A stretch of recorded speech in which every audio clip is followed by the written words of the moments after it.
Jennifer asks, is 2 months enough time to practice for a retake? How should it be structured? Great question, Jennifer. So let's say you're going for September, but you might withdraw, you might cancel, you might get a score you don't like.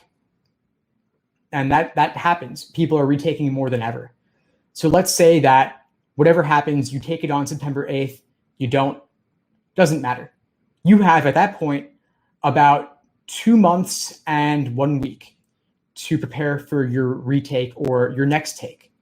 What do? Well, at this point, you've already probably been studying for a while. You could focus on your weak areas, shore up anything that you weren't 100% confident in.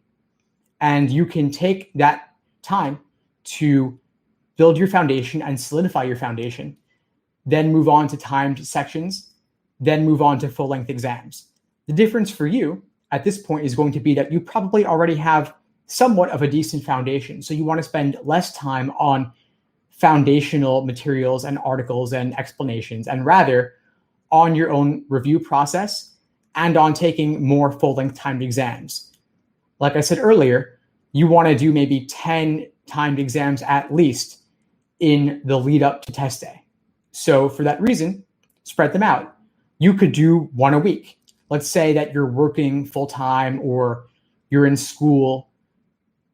2 exams a week might be plenty. It might be all you could do. If you are only working part-time or you have a light course load or you're just studying full-time, then you could certainly do 2 exams a week. 3 might be pushing it. You could play that by ear. For anyone studying full-time or close to full-time, burnout is a real risk that you run.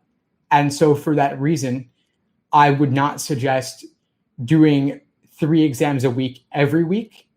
And I certainly would not suggest doing more than 3 exams a week. Again, it's a recipe for burnout to do exams on consecutive days. If you were doing 3 exams a week and taking the following day from each to review in detail, that would still give you just 1 day off. And 1 day off is great. You might want to take 2 days off per week. That's okay. You might also have days or weeks where you get sick, or you go on vacation, or you have other priorities, family stuff comes up. All of that's fine. If you take a week off over the next 2 months, that's not going to ruin your score. You can be gentle on yourself, especially since you've already been studying for a while, I would guess. So the individual process for studying for a retake will vary from person to person, and it will vary based on your weak areas, but the other aspects I mentioned are all fairly constant.